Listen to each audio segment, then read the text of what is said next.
সেদিন একটু সকাল সকালই বের হয়েছিলাম বাসা থেকে একটা কাজে, আর এই জন্য বাহিরেই সকালের নাস্তাটা করেছিলাম। খেয়েছিলাম পরোটা, ডাল ভাজি আর ডিমের অমলেট।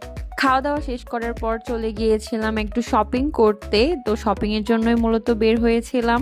শপিং শেষ করার পর করে নিয়েছিলাম দুপুরের লাঞ্চ, আর দুপুরের লাঞ্চে খেয়েছিলাম আল্লাহর দান বিরিয়ানি। এই বিরিয়ানিটার দাম যেমন কম, সেই তুলনায় খেতে খুবই মজা হয়।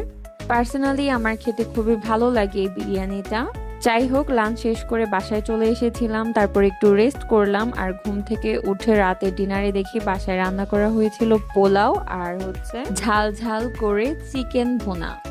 আর তার সাথে ছিল সিক্রেট একটা ভর্তা। এই ভর্তাটা খেতে এত মজা, ভাত হোক, পোলাও হোক, খিচুড়ি হোক, সবকিছুর সাথে এই ভর্তাটা জাস্ট খেতে অসাধারণ লাগে।